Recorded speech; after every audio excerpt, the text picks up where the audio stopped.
afternoon and welcome on into another edition of the Sal Greco Show. As you guys can probably see by now, I am not Sal Greco. I am producer and contributor extraordinaire Jack Stern. To make a long story short, Sal had some technological issues with his cell phone not starting. He went into the Verizon store this morning, and I'm sad to report that they were unable to fix the problem. So I will be taking you and sitting in the captain's chair for the afternoon. It should be a good one. Marlon Bethel is warming up in the bullpen. He'll be joining me shortly as well. And we have a very exciting show planned for you guys. We're going to be talking about Andrew Cuomo, Kathy Hochul, the upcoming election, and yes, also Commissioner Tisch and Zohran Mamdani's recent comments about wanting to keep her. But first, I want to inform everyone about the New York City mayoral election because voting has begun. Early voting is well underway. It actually began last Saturday, and it is running all the way until this upcoming Sunday. So I'm happy to give a PSA to all of our audience members. If you haven't already, go out there and vote. Polls are open 10 hours a lot of days, 8 hours other days, and you can also find a complete list of voting sites and areas all throughout the 5 boroughs on nycvotes.org. Maybe you're not in the area that you live in right now. Maybe you're going to visit a family member and you want to vote close to them. You want to make it nice and convenient for yourself. All of those things are understandable. Good news for you is you can find a polling site that is close to wherever you're going to be when you're in the mood to vote, which makes things very easy to accommodate. And thus far, turnout for early voting has been absolutely fantastic. Over 223,000 people have voted across the 5 boroughs in these 3 days alone. Fantastic. It's about triple what it was back in 2021. So there's clearly a lot of buzz and excitement around this election, specifically the implications, the candidates, all of the above. It's gotten a ton of national attention from pundits on cable TV networks, the internet alike. So this is an election that matters. And if you have a voice in it living within the 5 boroughs, I would suggest you go out there and vote ASAP. Anyway, one of the candidates being spoken about at length that the mainstream media has propped up on a pedestal over the last couple of days is none other than disgraced Governor Andrew Cuomo. Cuomo left under the worst circumstances imaginable, getting kicked out of the governor mansion practically back in 2021. Everyone wanted him gone. There were allegations of sexual harassment, sexual assault. He's still fighting 13 of those in the courtroom, by the way. Don't listen to his public statement about how all of them have been resolved. That's not the case. But the guy looks like a lost dog walking around without a tail. I'm sure all of you can relate and understand what I'm talking about. Who is Andrew Cuomo as a mayoral candidate? He doesn't have an identity. He's not going to fix New York City in any way, shape, or form. He's not going to help the residents. Instead, all he's saying is, I'm not Zohran Mamdani. Let me tell you, folks, this is just a bunch of nonsensical fear-mongering, whether it be Dove Highkind or some morning radio show host who looks like Mr. Clean. If only Mr. Clean had Botox injections and looked a little bit more like him, who are saying, oh, the guy has the best chance of winning. He's not Mamdani. He's good. Can you answer the question of what he's going to do for New Yorkers? Because under his tenure in New York State, running everything in Albany, the state budget, deciding how worker compensation was managed, all that good stuff, the cost of living went like this and the quality of life went like this. No one can trust the man. He's someone with a negative brand association. As a matter of fact, in the poll that Fox News put out a couple weeks ago, which asked a bunch of questions about all of the candidates, not just in terms of their popularity, but how they were viewed by constituents, 44% of the people who said that they were going to be voting for Andrew Cuomo in this upcoming election viewed him unfavorably. That means that he's going to have trouble retaining his audience that voted for him in the Democratic primary, and he's going to have issues bringing in new people. I don't see any logical reasoning that states Andrew Cuomo is someone who should become the next mayor of New York City, in the twilight of his political career. He is one of the most flawed candidates of all time. He has nothing to offer, and he's brainwashed the general public by using the mainstream media and friends in positions of power to manipulate the reality of the situation. In actuality, Cuomo does not have a chance of winning this election. Don't listen to what the polls tell you. Yes, he might be within 10 percentage points of Mamdani, but the guy has clearly peaked out, and it's going to be more of the same. Have you ever had nachos that were sitting in your fridge for 3 weeks and you said, I'm hungry one night. I'm going to put these in the microwave and heat them up? That's what you are getting with Andrew Cuomo. You are not getting anything different. He's a horrible candidate, and he ran New York State into the ground for over a decade, to the point where he botched the scamdemic. And yes, I'm calling it the scamdemic because that's exactly what it was. New Yorkers were locked inside for months with no ability to go outside. I mean, what type of nonsensical crap is that? That sounds more like communism than anything that would happen under Mamdani to me, which is a discussion for another day. But enough with the fear mongering, enough with the crap, and enough with Andrew Cuomo. If we are going to win this election, we need to all get behind the horse in the race that has the best chance of victory, and that is Curtis Sliwa. Otherwise, we will be getting Zoran Mamdani. There is no path to Cuomo winning this thing.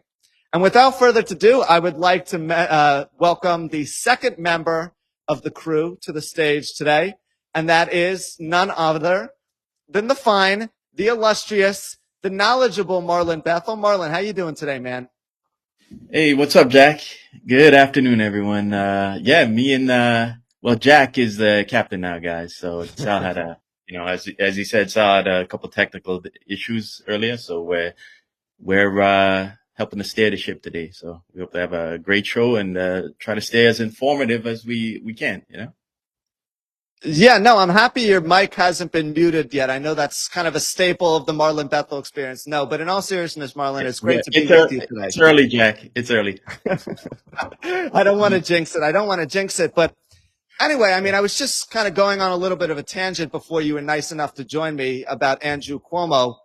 You got to see this whole dilemma up close and personal, getting fired because of the COVID vaccine mandate. And you saw the quality of life from a firsthand perspective, working at a number of different precincts, interacting with a lot of different bosses, being on the front lines of the NYPD as a third grade detective. Could you ever bring yourself to possibly vote for this man with how much he destroyed New York City? People forget that this isn't just any old person running for mayor who might have, had a disgraceful ending of his career in Congress or in another walk of political life.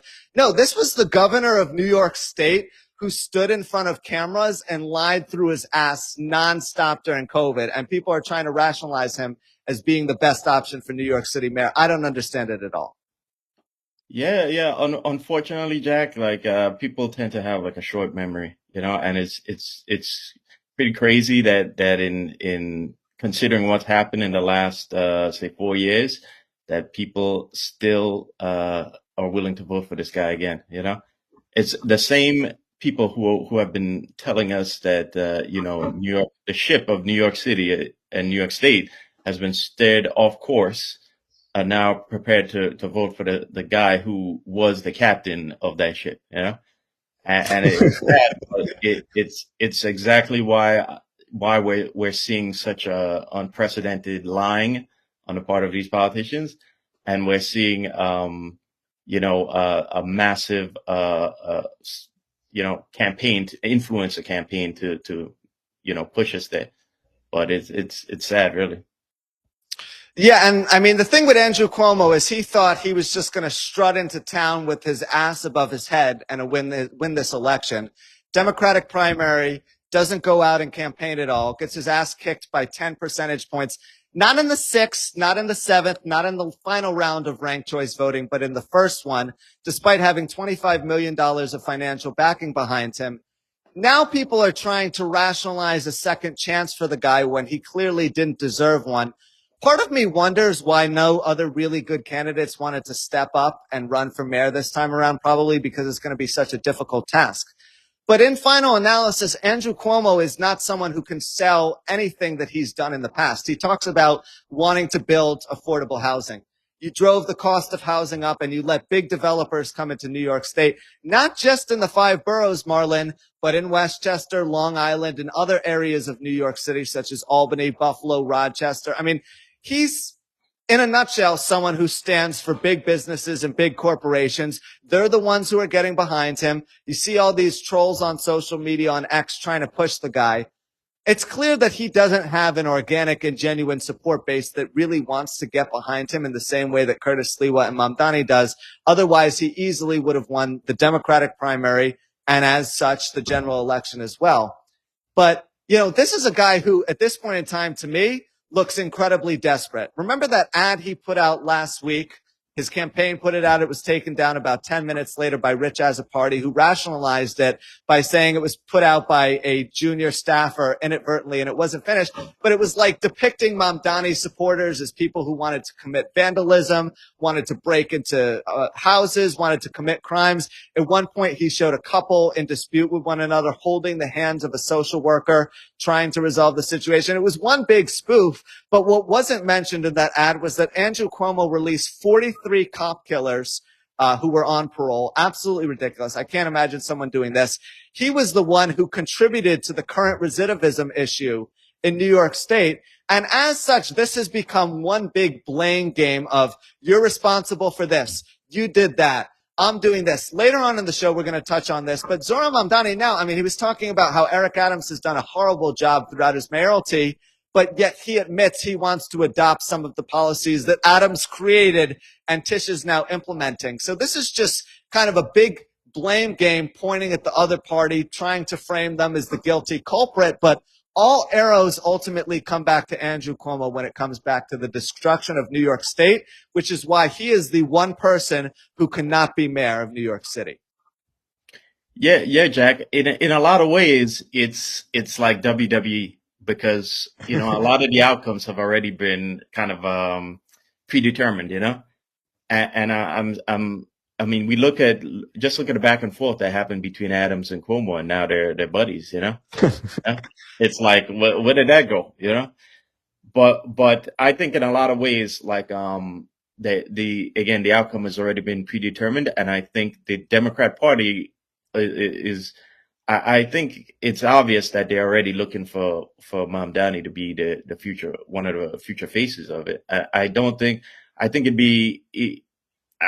anyone who thinks that Cuomo is honestly where the energy is at, right, is out of their mind, because Cuomo's campaign himself looks tired. Like Jack has noted, their ground game isn't that great at all. And if you go back and look at the Cranes Forum, we talked about this on the Finest Unfiltered 2 weeks ago. The Cranes Forum interviews of all three candidates, you'll see that Cuomo looked tired, and he looked tired and disinterested, like he really didn't want to be there, and some of the answers he gave were like cynical, They make a cynical joke, and then everyone would chuckle at it, and then he would give like a brief answer. But all the energy was with Curtis Lewa, and to a much lesser extent, Mamdani, because I think even the audience knew that Mamdani's answers were canned. But I think Cuomo is. I don't think he has the energy for this. I don't think he has the interest in actually being the mayor. And if you look at his policies, I don't think he's proposed any like solutions, if let's go back to the Cranes Forum. If you watch it, you'll see a lot of his answers were like along the lines of the mayor can't do this, or you have no power to do this. We know this, right? Law information people don't know this, but they're looking for law information people. A lot of them are looking for answers because they see the cost of living in New York City has gone up. They see all these problems around them, and they're looking for someone to give them answers. So even though we know the mayor can't provide the solutions, but you should at least answer their question. You should at least provide a pathway to how you're going to help solve the problems. And Cuomo did none of that. Okay, so again, there's no excitement with his campaign, and we question whether he really wants to be mayor at all. Yeah, Chris Nalina makes a really good point here. Cuomo has no campaign office in any of the 5 boroughs. There are no Cuomo signs anywhere in his neighborhood. There are Curtis signs everywhere. Yeah, as I mentioned earlier, Cuomo just showed up to the party and thought he was going to have all the girls chasing after him. And thus far, it hasn't really worked out in his favor. But back to Mamdani, the thing with the national media at this point is it feels like they're bracing for impact. I almost wonder if they're campaigning for Mamdani. At least it feels that way. I mean, Ron DeSantis, the governor of Florida, has gone on every single show. And instead of talking about how he's going to help Floridians, he's talking about the mass migration that's going to happen to his state if Mamdani is elected. I mean, it's almost to the point where you think that he's holding up a sign like this saying Mamdani for mayor because he wants more residents and taxpayer income coming to his state. Bloomberg did a fantastic article months ago about how $9 billion worth of wealth have moved from New York City to Miami-Dade and Palm Beach County alone. Just imagine the people who are going to be fleeing to the rest of Florida, the northern, central, and southwest part of the state, if Mamdani is elected. But the reason I say that the mainstream media is favoring Mamdani is they wouldn't be bad-mouthing him 24/7. They wouldn't be using him as a pawn for their content if they didn't like him. They talk about him badly through one end of their mouth, and then through the other end of their mouth, he's on with Martha McCallum during the primetime hours explaining how he would run a mayoral campaign, explaining what his mayoralty would look like and how he planned to collaborate with Donald Trump. So I have begun to wonder how much of this is window dressing and how much of it is reality. The window dressing is them saying they don't want him. He's dangerous for America. He's a communist. He's a socialist. I have not heard one thing about how he has promoted communism or socialism. To be clear, too, communism and socialism are two forms of governance which don't exist in the United States. There is an organization called the Democratic Socialists of America. Zoran Mamdani is part of that. They've since tried to kind of distance themselves from him a little bit, but at the end of the day, they do have a radical agenda. They do have radical ideas, but they're not communists. They're not socialists. I'm curious to see how Mamdani reacts to the first big situation. The first time he deploys a social worker to an EDP job where things go off the rails and they turn violent, someone pulls out a knife or a gun, he's going to change his stance. So the fear mongering that's taking place with the mainstream media and all these people that I'm mentioning, including Dov Highkind, doesn't seem like it's grounded in reality. And that's the biggest problem here is it's just we're living in this fantasy universe where nothing is based on factual information. I'm saying to myself, Marlon, as I'm watching all of this, where have I seen this before? I was having kind of an epiphany moment. This is a deja vu. I've seen this before somewhere. Remember the 2016 presidential election when Donald Trump was talking about bringing coal mining back to rural West Virginia and Kentucky? That never actually happened, but it made people feel good again. Mamdani is taking a page straight out of his playbook. He almost ripped it out of the center, right? I mean, he's trying to make people feel better about the future of a city which is crumbling and trying to essentially say, I'm going to make New York City great again, even though there's not a whole lot I can do. I'm going to give away $10 billion worth of freebies, all these things. Even though these plans are not viable, Marlon, people are going to still rationalize voting for him because they think the alternative to the current set of options is better. Yet I don't really believe in that logic at all. Yeah, yeah. Fear is a very powerful motivator. We've seen now. Keep in mind, for those of you not fully aware of history, because I know we do have some young viewers on here too. Like America and the West also used that fear of communism for decades to go into a lot of foreign countries where we had no business going into. Look at countries like Vietnam, who today are still communist, but they're our best friends. They're one of our best friends in Asia. The fear of communism has been like a one of those big motivators that government and politicians and their circle of friends get to motivate people to do a lot of things that are irrational, right? And to that are actually against their own interests, like sending young men to go die in foreign wars. Okay, so it's a old familiar playbook, and in this case, they say they're communists on the surface, but the thing everyone needs to consider is there's something far worse than the communists. They are corporatist technocrats. And the thing you need to understand is that you can say you want to push all these socialists, all this communist stuff. The bottom line is that who benefits from all of that? Because somebody has to provide a service, and that service isn't going to be provided by government. it's going to be provided by the corporate class, the billionaire corporate class that are going to have contracts with government to do the actual groundwork. So nobody's talking about that, because if people they don't want anybody to talk about that, because if you talk about that, you'd really dig into policies, and you'd see that Cuomo's policies again are not that far off from Mamdani when you look behind the scenes, because behind the scenes are guys like Bill Aikman who are going to be providing those services. Okay, they're going to get those juicy contracts from government. So I just want to put that out there. But the fear that they're using, they love using the fear because it's going to motivate you guys to do a lot of irrational behavior. Okay. And again, where did we see that most recently? We saw that during the scandemic, when they told you you're going to die unless you get this experimental shot. Okay. I'm still waiting for my dark winter. You know, it's like 2-3 years now. I was supposed to get my dark winter because I'm still on vax, and that still hasn't come. But if we could just go back to Florida now. Now, if I was Ron DeSantis, I would be like salivating to this, to be honest with you, because the thing is that what Mamdani and Cuomo have no plans for how to get New York to right New York's fiscal ship, and I believe they're going to partner with these same corporations and find backdoor measures using technology to tax us more. And now the law information people aren't going to be aware of this. They're not going to be aware. They'll just notice, oh, all of a sudden there's more speed cameras on the bridges and tunnels, you know? But all of a sudden I'm getting more tickets. They're not going to think that, hey, this is a backdoor tax because the MTA is broke, because the city's facing a $7 billion budget gap every year, compounding. But that I believe that's the plan.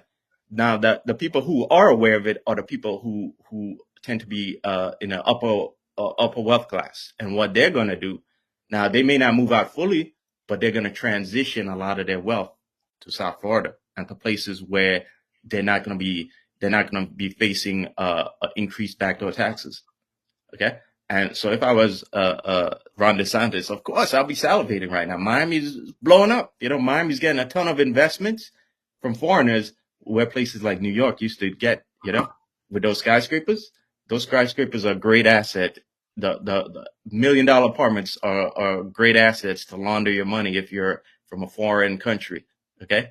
And you launder it into America via that real estate. And Miami's getting a lot of it from South America.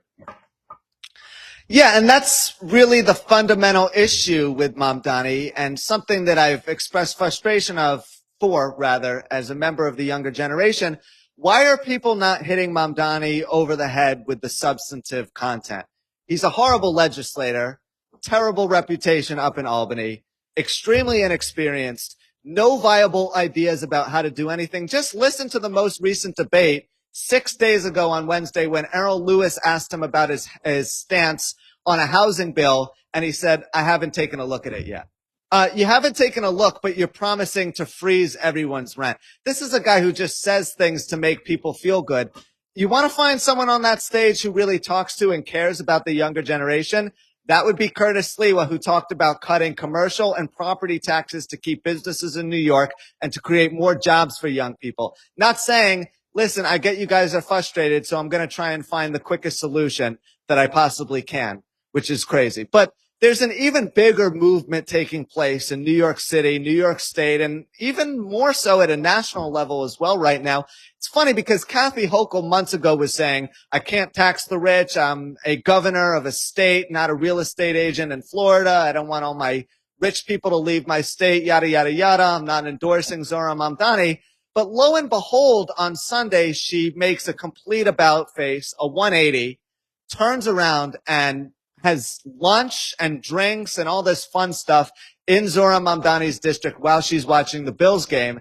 And then on Sunday night at a rally at Forest Hills Stadium had the nerve to say this. This is about this November's election, but take that energy, that passion, and take it into 26 so that we can take back the House of Representatives, take the Senate, and take back our country. With your help, we will. Elect Zoran, and we take back America. Thank you, Queens. Thank you, New York. I love you guys. So notice that Kathy Hochul in that clip said absolutely nothing about how Mamdani is going to be a good mayor, why people need to elect them. It's all about taking back the House of Representatives. She held a seat there from 2011 to 2013, thanks to Terry Pagula, the billionaire owner of the Buffalo Bills, who's funded her entire political career.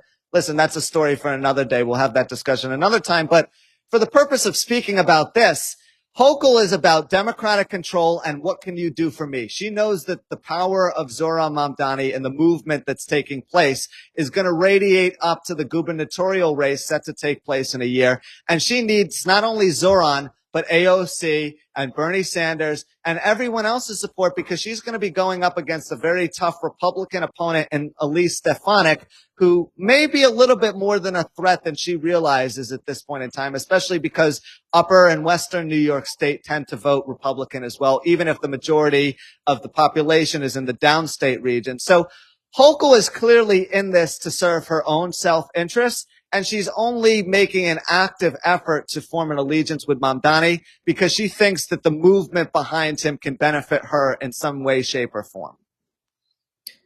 Yeah, Jack, Kathy Hochul is a very fascinating character, very, very fascinating because, I used to, I keep saying I need to dig more into her and what she's doing because there's a lot she's doing behind the scenes and it's not being talked about, and I think it's very fascinating what she's doing. And I couldn't tell you what the end game is because Democrats don't want in this state, if you look at what has happened to New York State, it has benefited Democrats to push 70% of New York State residents downstate, it cluttered together in the New York metropolitan area. Okay. And upstate New York has been gutted. You drive through a lot of towns up there and it's like time has forgotten them. They're like mental towns, literal mental towns dependent on welfare. Right. But Kathy Hochul is doing a lot of things right now that are actually, seemingly benefiting upstate New York.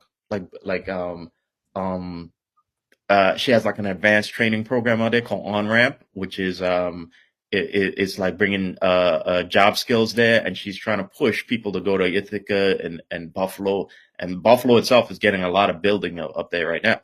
So with that said, you would think that she's leaning more center, center right? But yet she's supporting a guy like Mamdani, which is very fascinating. I can only think that she's doing that to plug the gap in her approval ratings because there's a Siena poll that came out in September, which said that her approval ratings were around 45% in the state.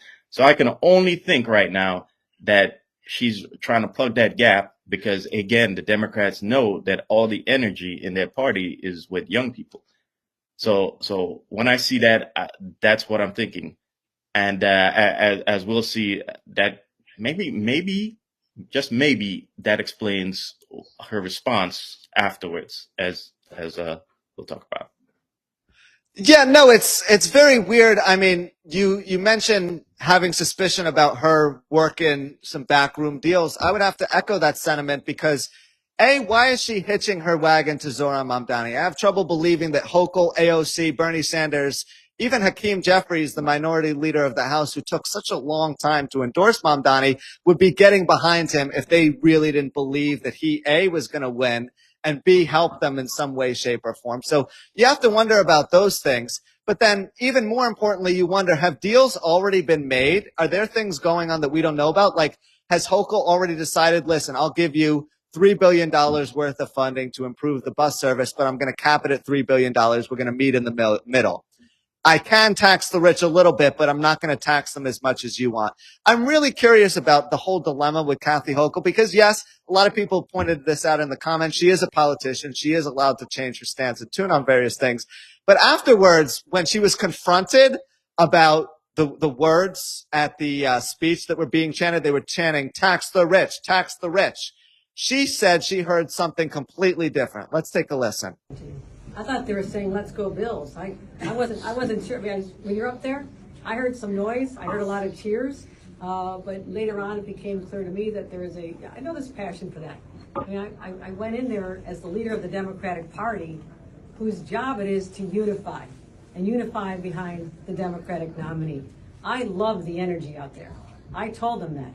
And I want to do is bottle all that up, use it in a few days, but take that to Long Island and the Hudson Valley and make it to you. So the governor, who at one point in time wanted nothing to do with Mamdani, now wants to unify the Democratic Party so that people go out and vote. She admitted this too. These are her words, not mine. So it extends to the Hudson Valley and Buffalo and various other regions.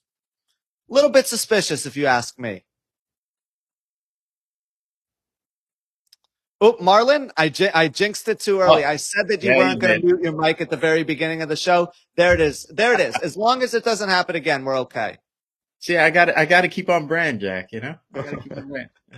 Yeah, it's okay. Yeah. It's okay. So what I'm saying is that I was saying that she's doing things that are kind of benefiting upstate right now, and yet she's supporting. You would think that her support of Mamdani wouldn't be in her interest, considering she very much seems to be trying to build support upstate with what she's doing. Because again, the on-ramp program I mentioned is targeting those exact same regions, like the Finger Lakes and Mohawk Valley and all these areas that have been really hurt in the past, And in a lot of ways, the programs she's doing seem very Republican, very, very, very Republican, because a lot of them also align with, by the way, oddly enough, they align with Trump's agenda for America, which is bringing production back to America.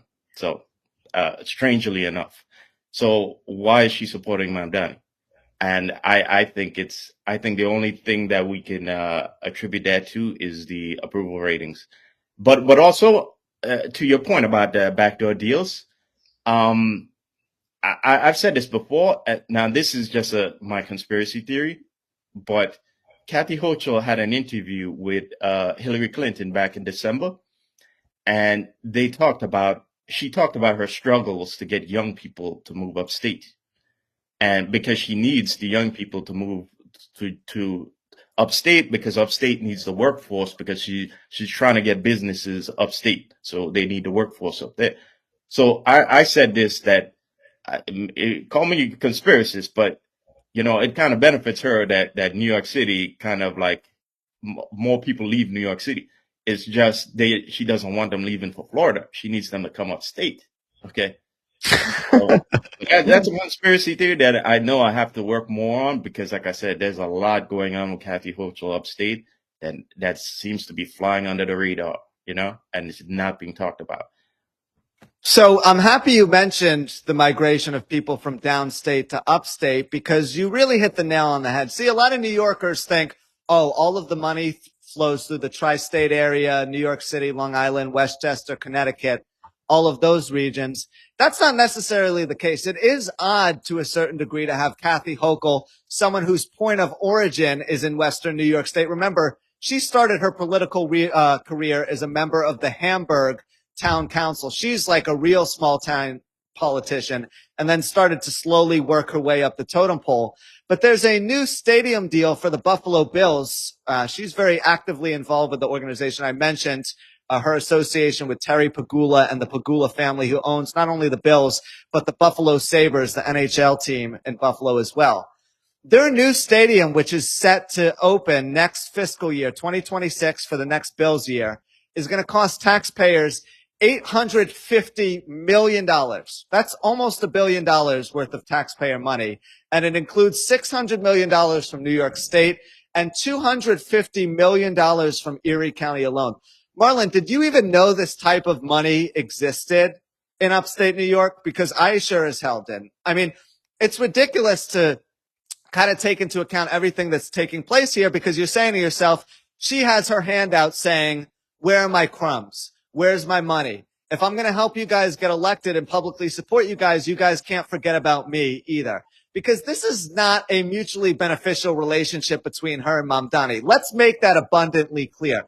Mamdani has not said one word to endorse her. He hasn't even backed her. The only thing he said is we'll work together if I'm elected. And the same thing was said about Jessica Tisch, who we'll be speaking about in a moment too. Like, Mamdani slowly is becoming more of a force of nature to the point where he doesn't think he has to bend a knee to anyone. And it's almost like people like Governor Hochul need him more than he needs her. Yeah. Now I was shocked about that, about it in general, about all the money going upstate. But like I said, after I saw that interview, I was like, holy crap, there's a lot going on. Now I've been also told by friends that there's a lot of building going on in Buffalo for a while now. But yeah, there surprisingly there is a lot of money pouring into that. But I see a comment from Chris Nalina there, who says that, remember Hochul said that black children do not even know what a computer is. She's an idiot. Well, I agree with you, Chris, but like I said, a broken clock, is right at least, twice a day, So, yeah. So, don't think that just that liberals only are in New York City, okay? Just because she's the governor, okay? And we know liberals tend to think that a lot of minorities can't do anything on their own, That's why they always push big government onto them. So, but I'm just saying that there's a lot of activity upstate, and don't also think that she necessarily cares for it or that she's the architect of it all, because we know these politicians aren't anything without the big money behind them. So I don't necessarily think it might be her idea, but all I'm saying is that it's happening, and there's a lot going on with her, and it's very curious that she's supporting Mamdani, who isn't reciprocating it, and why exactly she's doing it, and why exactly, when confronted, she's kind of being wavy about what was chanted there. And I think the reason why is because, again, she's doing a lot of stuff to appeal to upstate voters, and she has to also show she wants to give Mamdani the push down here, but also back off when upstate media or upstate voters actually call her to the mat about that support. So it's very, very interesting, The phoniness of the partisan affiliation here is what gets me the most. I mean, on one hand, you have Republicans who are being convinced to vote for Democrats. Kathy Hochul was the former lieutenant governor for Andrew Cuomo. She's trying to distance herself from him as much as possible. Terry Pagula, who we keep talking about, I'd like to make an analogy here, Marlon. I'm sure you'd like it. Terry Pagula is like the John Katzimatidis of Buffalo. Like, he supports Republicans. He supports Democrats. He's not really partisan affiliated in any form or fashion, which led everyone to believe that Hochul was going to be a lot more of a centric / moderate leaning Democrat. She's been just that for the most part, at least up until this point. But it's very odd that everyone now is saying, oh, we need to be more Democratic. We need to be more Republican. We need to be this. We need to be more that.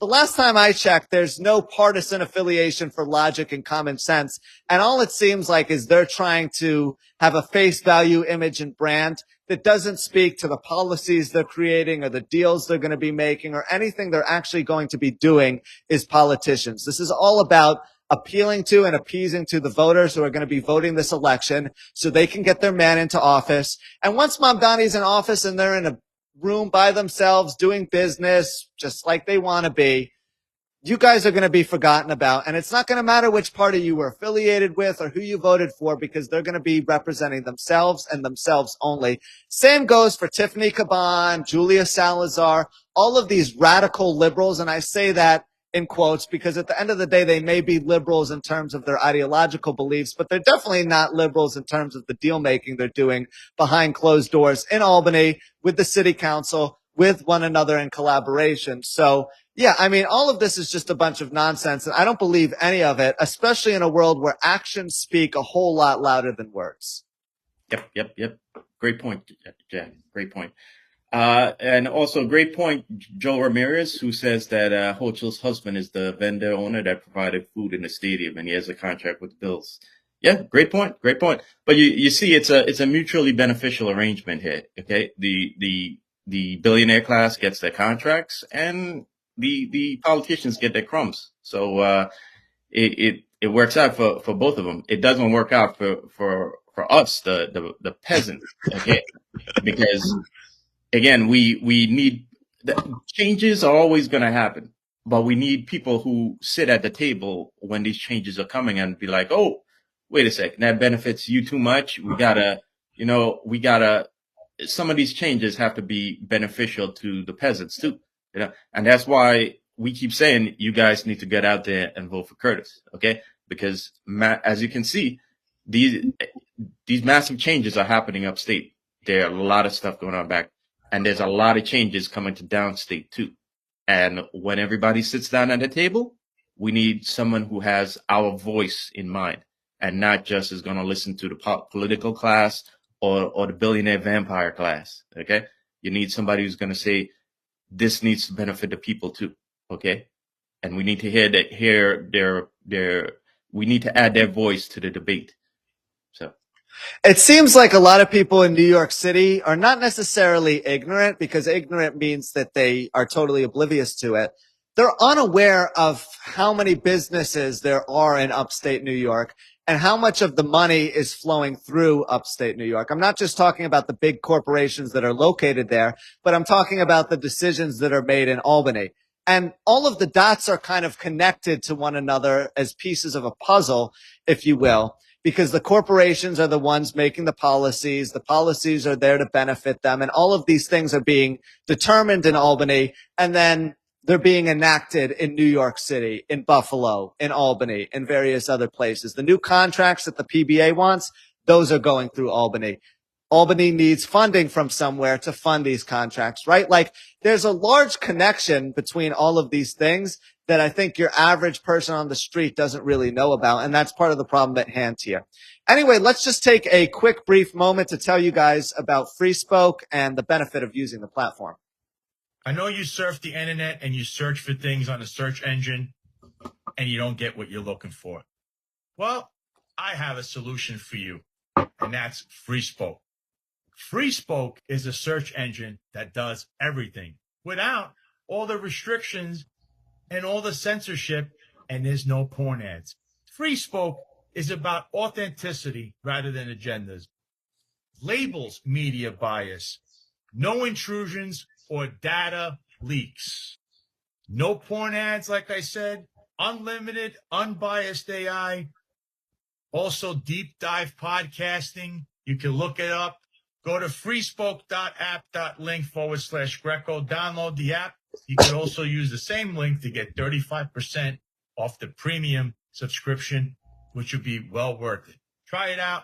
freespoke.app.link/Greco. And there you guys have it, folks. Be sure to check out Free Spoke. Outstanding platform. Fantastic work that they do over there. And yeah, it's definitely a company that we're going to be partnering going forward here on the Sal Greco Show and beyond. Anyway, we were just talking about Kathy Hochul, some of the implications of her decision to endorse Zohran Mamdani, the business interests that are flowing through upstate New York that a lot of people are unaware of. But now let's transition into Mamdani being more of the same, because I think there's this perception that, oh, he's going to be a whole lot different than Eric Adams. He's going to be different than Andrew Cuomo. But in reality, their policies are all the same. And nothing really serves as greater evidence of that being the case than Mamdani coming out over the weekend and saying, yes, some of my policy ideas that I want, Jessica Tisch is already implementing them. Eric Adams has already rolled them out.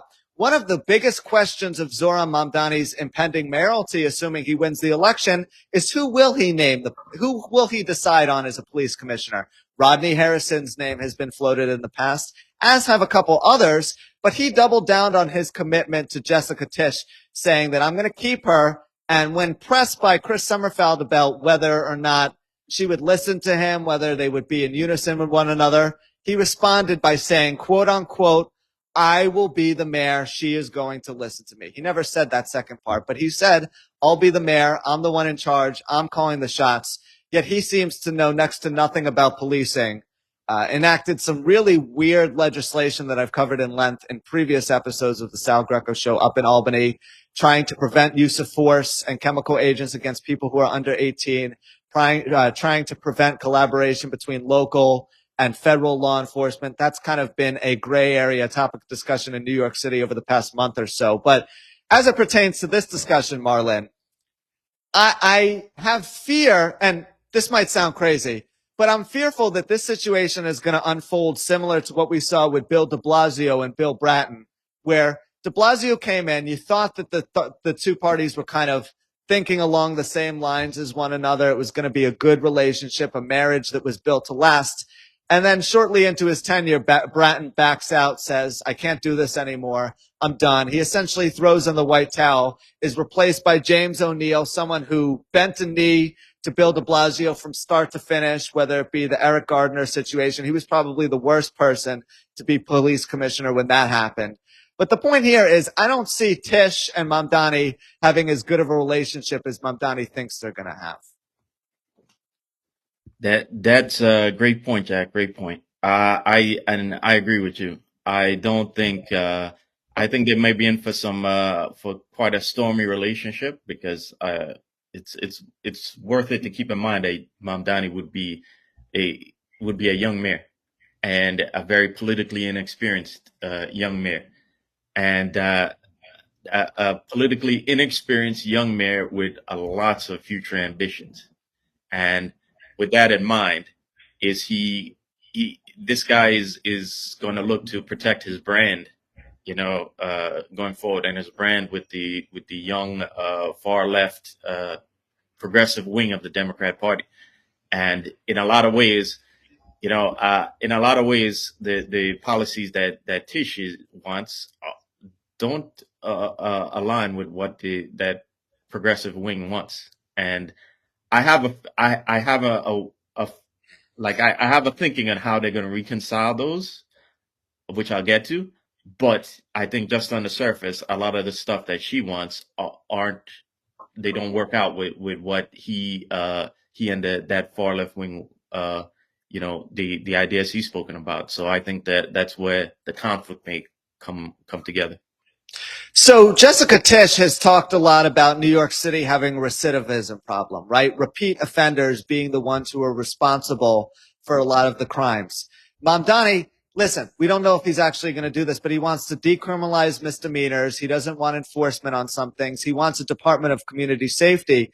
If he uproots her progress and undermines her authority, that's where the problems are going to start to persist. Listen, say what you want about Jessica Tish being a novice when it comes to managing police departments and policing, but she has made a decent amount of progress, at least at face value, over the past 10 months or so, to the point where you say to yourself, let her continue some of the plans that she's implemented so long as they're successful. But if Mamdani comes in and says we need to be softer on crime, that's going to have disastrous implications. I do believe that Mamdani's current viewpoint when it comes to policing is subject to modification. He's not going to be nearly as extreme as he once was back in 2020 at the height of the George Floyd riots when he was impulsively posting crazy things on social media. I don't think that's representative of who he's going to be as mayor. That's a bunch of fear mongering. But how do you enforce all of these things about quality of life, Q teams, trying to clean up the streets when you have someone in who's like, nah, it's okay. I'm not going to police broken windows. I want people to live their lives. The optimal solution, as I see it, exists somewhere in between. And you can look at the situation with marijuana in New York City. I know that's one issue in particular, but back in the 2000s, the NYPD was policing marijuana possession almost like it was heroin possession, right? They were not putting people in jail, but they were bringing them to the precinct. They were writing summonses. They were creating tickets. They were going for court dates, all that good stuff. Well, guess what? You fast forward to 2025, people are smoking weed onto the street where you can get a contact high just walking down Fifth Avenue in New York City right now. That was the classic example of overcompensation when trying to fix a problem. marijuana is one issue. If we're talking about misdemeanors, whether it be someone robbing a grocery store or burglarizing cars, and you're letting these people back out on the streets, they're bound to go and commit violent crimes. It's almost like there's a hotline to the robbers telling them that it's okay if you have a mayor in control who's not going to be punishing criminals. We're not blaming Mamdani, by the way. All of these things have been well underway under Eric Adams, but there can't be a simpatico relationship here if Mamdani is going to be soft on crime, which I don't necessarily think he's a man of his word, and he totally will be. Yeah, I think I think the problem is going to be in how does he continue lowering crime without actually having to upset the progressive wing. And I think a lot of the solution is going to be more technology, unfortunately. It's why I keep going back to that. You're going to get more cameras, maybe, because, the right.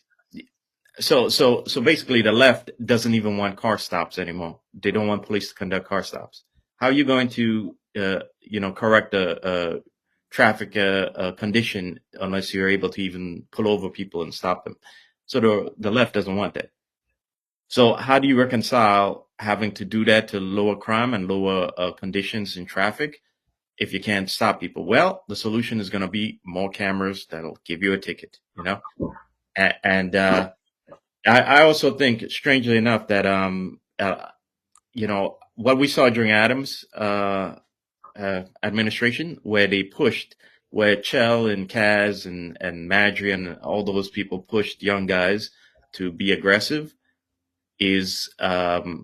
might happen also.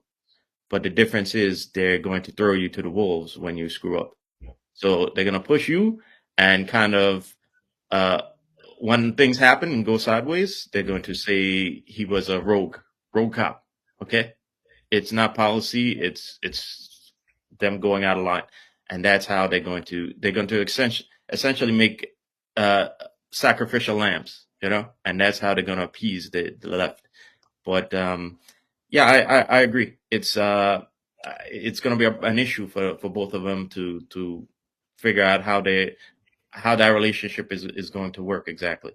And it's only you have to wonder how often is he going to undermine Tish? How do you aggressively police without upsetting the far right or far left? I mean, that's going to be the $1 million question that right now doesn't have an answer. If you're a police officer and you see something that looks like a gun in someone's pocket, you're going to want to stop them. And even if it doesn't turn out to be a gun, you're accused of stop and frisk, right? If someone commits a violent crime or they seem to be in possession of a weapon, and you stop them and they have a weapon and they attack you and you attack them and things go south a little bit, you take out pepper spray, you spray them in the eye, you come to find out they're 16 years old, all of a sudden you're the bad guy. You find out an illegal gang is committing crimes in Times Square. It's part of a larger pattern at hand. You try and crack down on that. Oh, wait, you're not allowed to crack down on illegal immigration. That's the federal agent's job.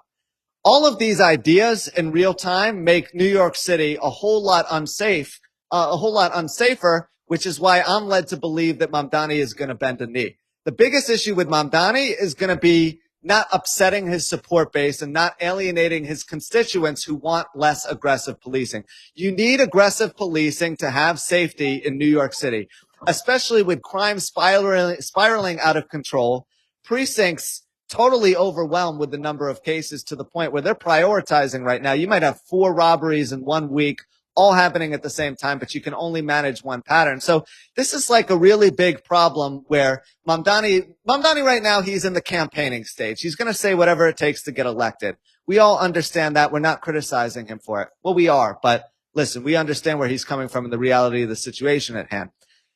You're going to have to change and alter some of your stances if you are elected, and it involves collaborating with the police commissioner who really understands the lay of the law, how to police, and also the subordinates. I mean, one of the problems with the police commissioner's office, as you guys are seeing on your screen right now, is that it's been a real revolving door.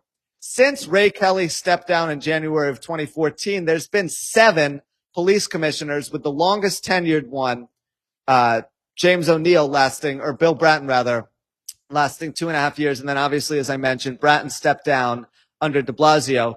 I'm happy James O'Neill's name is on this list, though, because I think James O'Neill is kind of like the case study for how a police commissioner, he was chief of department first and then police commissioner, how someone who's been in the executive ranks for a very long time acts after there's been a change of management. See, with James O'Neill, I think that if the Eric Gardner situation had unfolded earlier in his career, he might have had the police officers back a little bit more.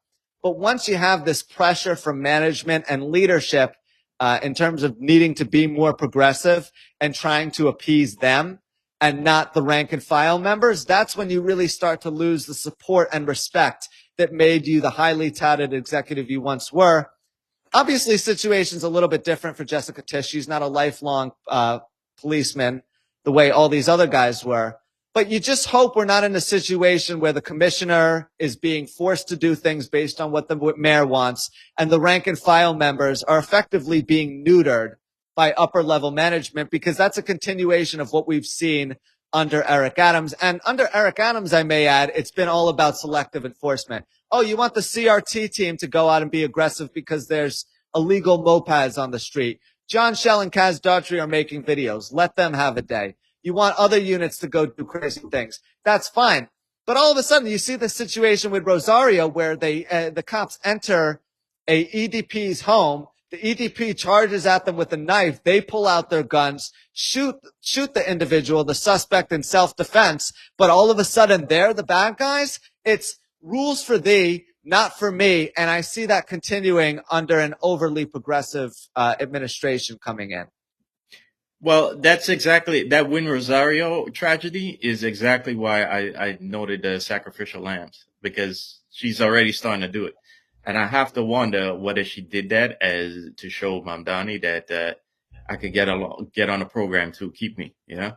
I have to wonder about that, because that case is kind of egregious, you know, that those cops are now facing losing their job and pensions for doing their job and doing it as they were trained to do. Okay. Now, it's kind of hard to look at O'Neill to, you know, to kind of measure O'Neill, how he would respond to Garner, because younger in his days. But because the problem with the Garner incident is that what I believe is it was part of a national push by the progressives. There was clearly an agenda going on there. That's why we saw the riots in multiple cities around 2020, the summer of love, you know, and we saw how big that got. I think there was an agenda there, and again, I think the agenda was national. And the reason why I'm saying that is because look how much money flowed from USAID into a lot of those groups. And I think now I can't give you I can't really tell you what the end game was. You know, I have theories, but I can't really explain what the end game was. But I can tell you that agenda has seemingly failed. And it seemingly failed because now USAID has been dismantled. So, but I think that there was an agenda that's bigger than local police departments, that to push Eric Garner and to use those incidents as a movement, as a social movement. Perhaps it was just to get enough young people to vote against Trump and to get rid of him from office. But there was clearly a push from bigger people. And again, let's remember that USAID is from the State Department. So this comes from like our own federal government, parts of our own federal government too. And that included taxpayer money being pushing all of this. So there was a big agenda behind all of that. So, what else was I going to say? Yeah, come back to me. I kind of forgot my train of thought for what else I was going to say. Yeah, no worries. Yeah, I mean, the biggest issue with Commissioner Tisch and Mamdani, the relationship between the two, it's like, no pun intended, you kind of have the deaf leading the blind here. If Mamdani had a more experienced, seasoned commissioner coming in who had a proven track record for success, someone who came from the origin of policing, that would be a whole different story. I'm not suggesting, by the way, everyone's going to say, oh, he wants to bring back Rodney Harrison. No, I don't want to bring back Rodney Harrison. As a matter of fact, I think that Mamdani should stay as far away from Rodney Harrison as possible because Rodney Harrison is bringing back more of the same. He's familiar with the old regime.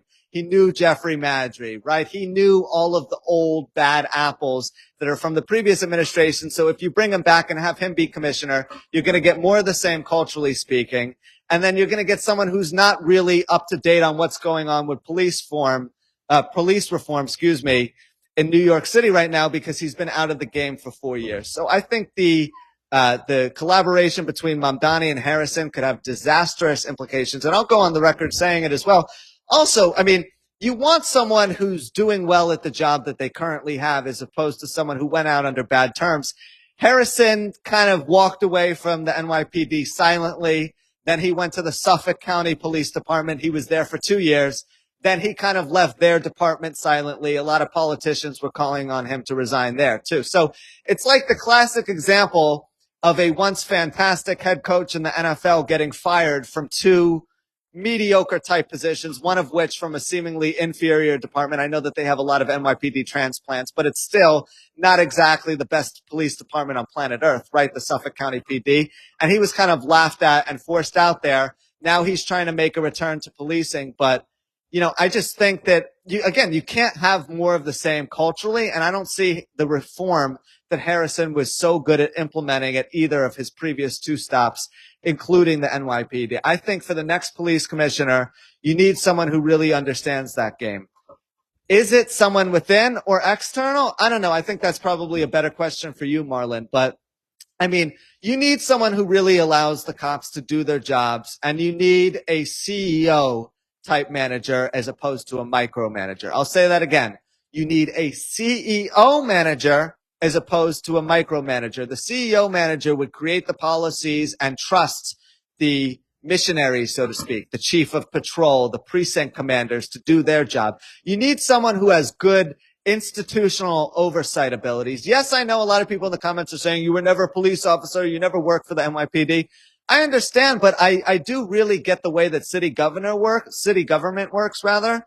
And right now there's a lot of issues with oversight and department management. I mean, you hear all the stories about crappy RNPs that are being put out on the road, people being sent to different boroughs that they're not even familiar with to do patrols. Like, these are all institutional problems, and I know there's probably a backlog of all of these issues on a literal list, but you need someone who can go through them kind of one by one. And you're not going to put out every fire at once, but you need someone who can put out the most important fires with the hopes of ultimately fixing the department. Because at the trajectory it's going at right now, you can't have a $9.2 billion payroll. That's just paying your employees. That's not fixing any of the roofs in the precincts or buying new RMPs or creating advancements in technology. That's just on payroll. You can't have a workforce where 300 people are retiring every single month.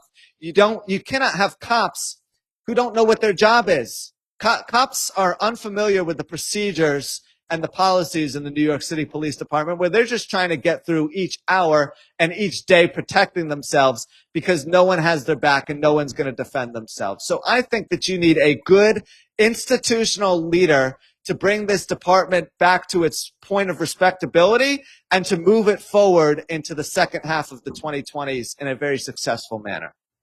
Yeah. Wow. That's a lot of fire there, Jack. I know everyone's criticizing me for never having been a police officer before and never having been in the department. Mm-hmm. The criticism is valid, but at the end of the day, I still very much so understand the department's issues, and I'm trying to offer a blueprint and as such a tutorial about how we need to fix them under the next administration. Yep. Great points. And listen, I see the comments too. Like, I see 92 Charlie. You got to understand, guys, Jack may not have been a cop, but the NYPD is such a broken institution now that you don't need to be a cop to see the problems, the many problems there are in the department. I mean, just go speak to a cop on the street, go say hello to a cop, I'm willing to bet you, right?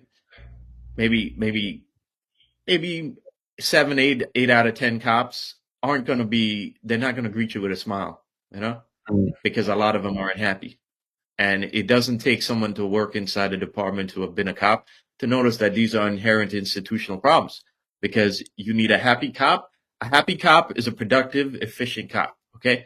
And if everybody's miserable and doesn't want to be there, then that's going to be reflected in the service that you get. Remember, I forget who it is that said it in the academy, when I was in the academy, but the thinking is you're a customer service with a gun, and it's true.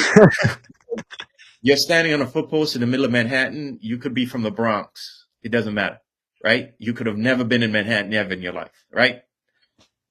Tourists are going to come up to you and ask you questions about where to take the subway. They're going to ask you questions. Do you know where I could get some food around here? They're going to ask you the dumbest questions you can think of.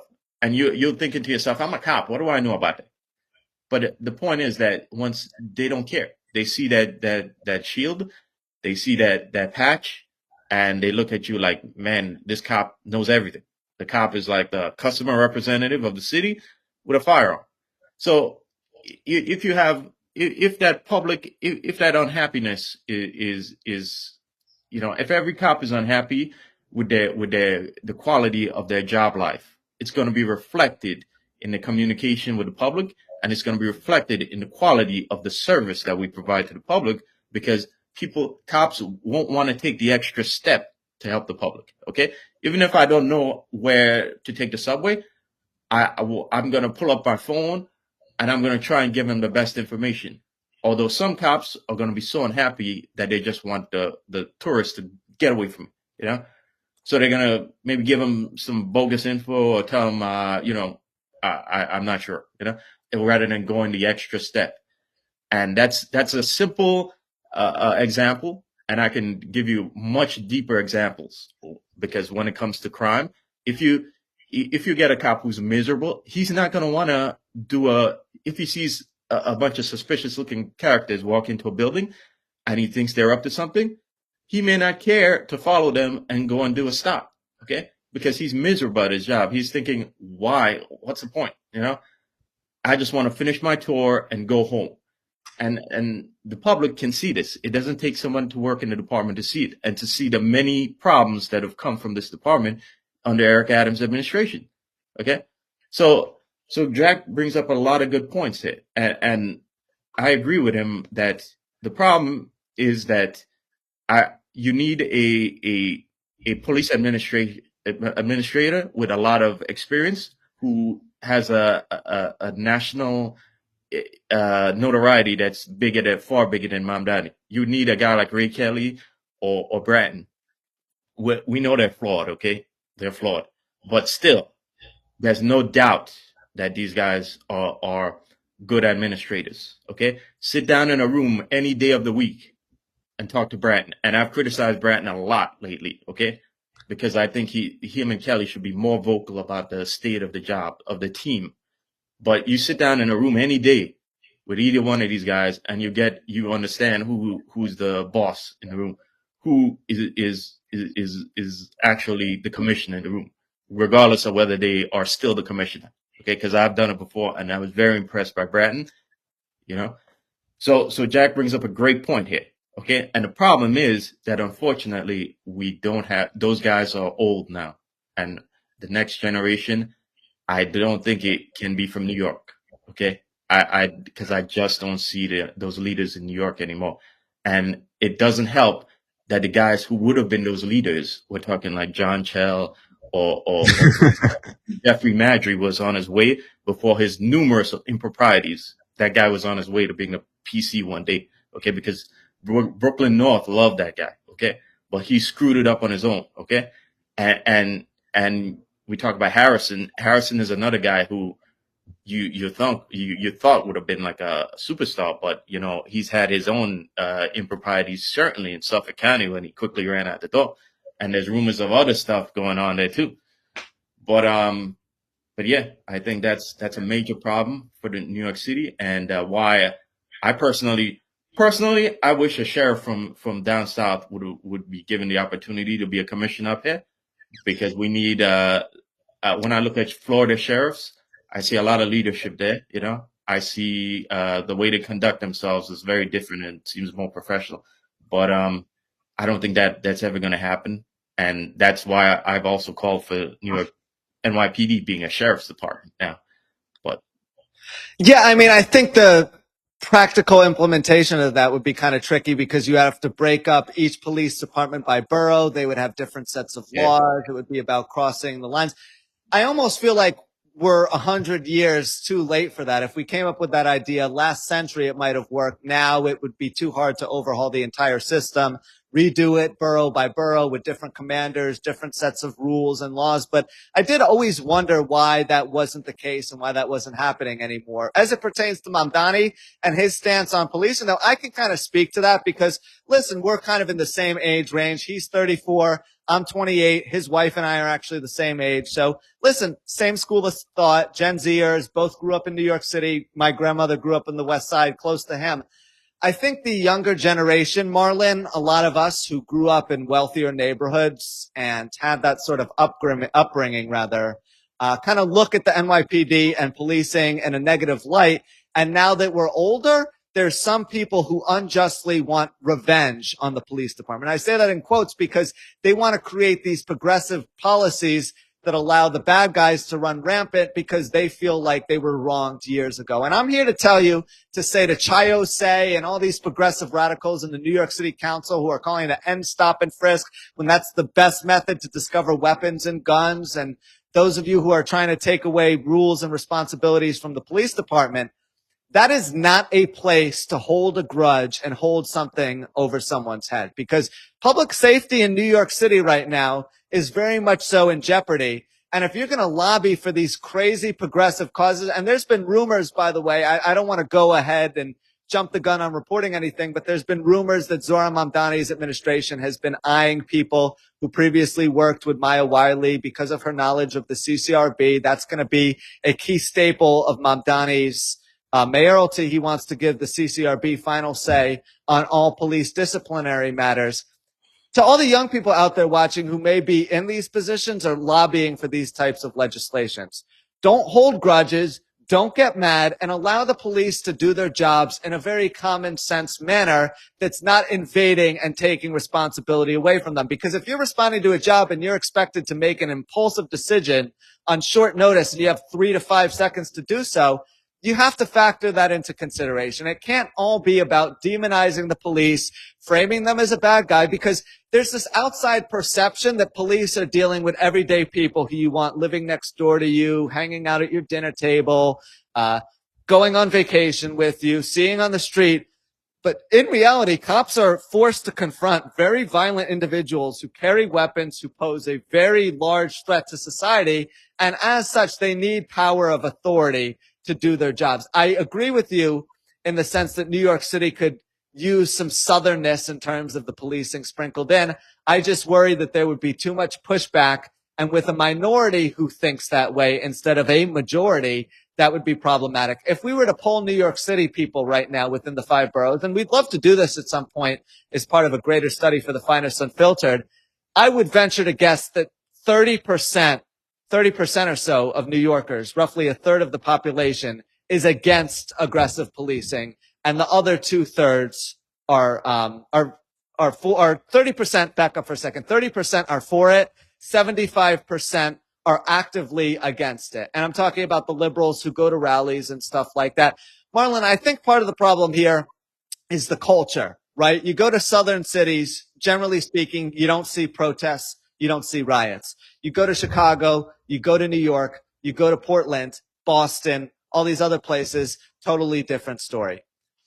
In final analysis, we've normalized what we perceive to be low-level crimes, going out on the street and causing mayhem during a protest that gets a little bit too out of control. Arresting someone who's 16 years old because we view them as violent. Like, we've desensitized ourselves to some of the most important things to society in terms of creating public safety. And that's also a psychological problem with the general public in New York City. I'm not blaming the NYPD for this, because the NYPD is just trying to mold and adapt themselves to the general public here.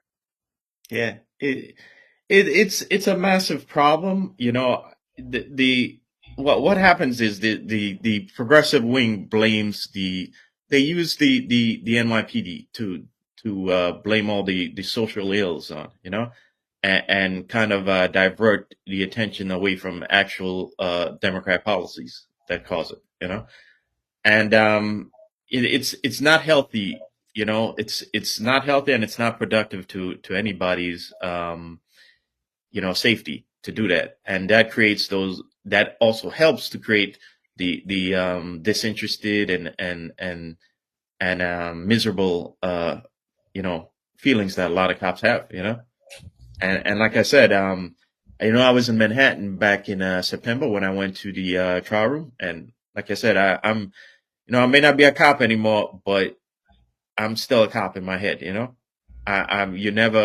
never goes away. So I may not be active on patrol, but I will always be a cop. So when I see cops, I smile, because if I was on duty and if I still walked around, I'd say what's up to a cop, smile. And I noticed I would smile at cops, and then you get this look like who the hell are you? Geez. Yeah, sounds familiar. But man. So that doesn't help, right? But I think the issue is that we have, it's not just the institution, but we have an industrial complex that works against changing things, and there would be pushback if a Florida sheriff comes there, but the pushback is from things like the unions, because the unions don't want to change things, they don't want to better the place, and the reason why I even go back to that is because we need somebody from the outside to come in and take a look at the institution and say, we need a different voice, because unfortunately all the voices that have come up through the system now, at least the older generation now, I can't say about the younger millennials or the Zoomers yet, because we have a generation of younger millennials who are like captains now. And some of them are knocking on the door. Some of them are knocking on the door of being chiefs, And Yeah. I knew one or two of them when I was a young cop and cadet, and I don't know if they've changed. I hope they haven't, but they were good people when they were younger. So I'm hoping that eventually, when they become chief, maybe they'll bring a different, a dynamic to it. But the problem is, we've seen a generation of police administrators that have grown, that have, they haven't, they've become John Chell, and we see the problems that leads, and it's not it doesn't make the institution better. They don't leave the institution in a better place. And I feel that somebody like a Florida sheriff would bring more discipline to it. It'd bring a new sense of just a new spirit to the department that we can't find from within anymore. But I agree with what you said about 30% for aggressive policing and 75% against. But I'm saying that the reason that is because the Democrats have used police to scapegoat a lot of the problems they've caused in the city, and in Western civilization too.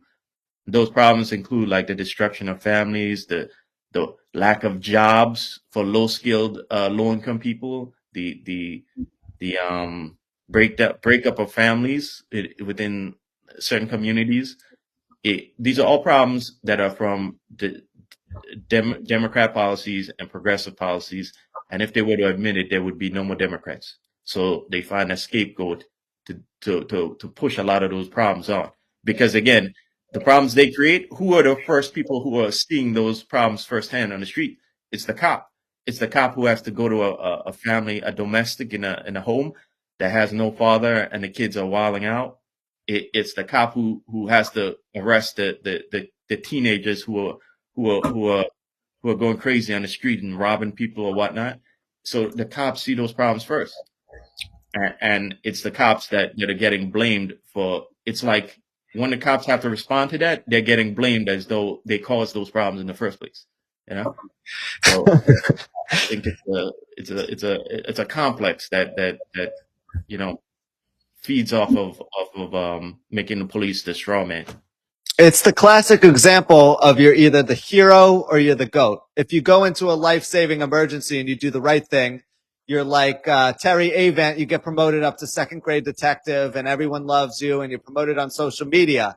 If you protect yourself in a situation where you're deemed to have done the wrong thing, you end up like the cops who were in the Rosario situation.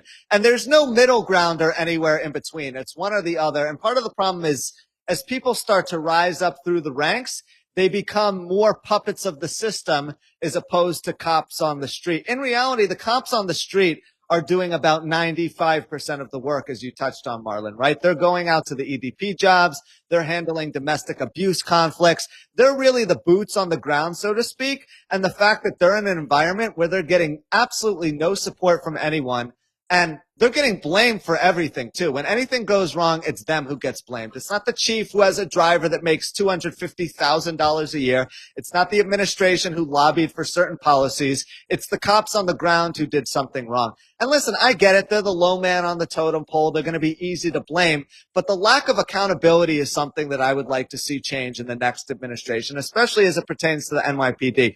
You cannot have a talking head up there who's going to say one thing and then do another. You need someone who goes with the cops out on patrol, really puts his money where his mouth is and shows that he has their backs. Because listen, I mean, Jeffrey Madry was a smooth talker. He would go out and swirl cotton candy in Prospect Park all day long until the cows came home. But he had a lot of personal disciplinary issues.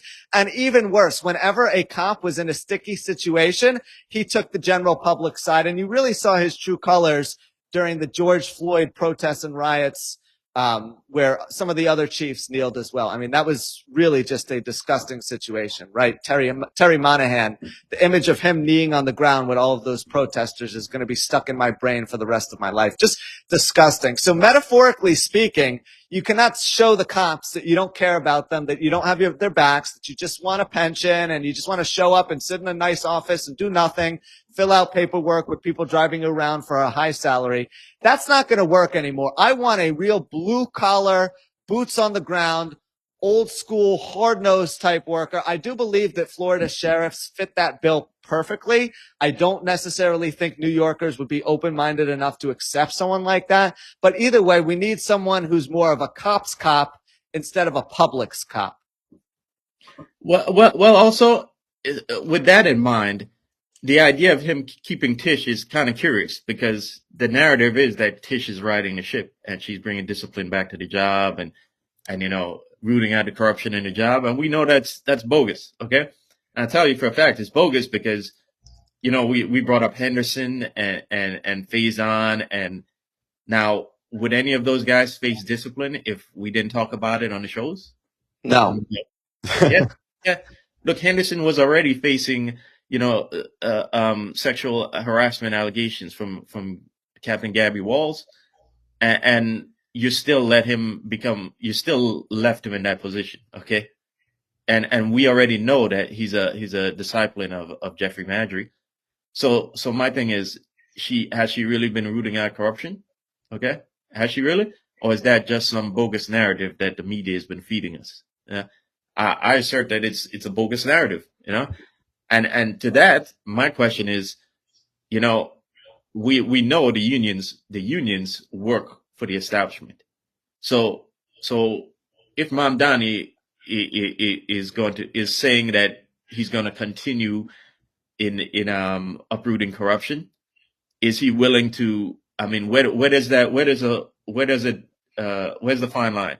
Because the unions are going to push back. The establishment are going to push back. So, is the narrative?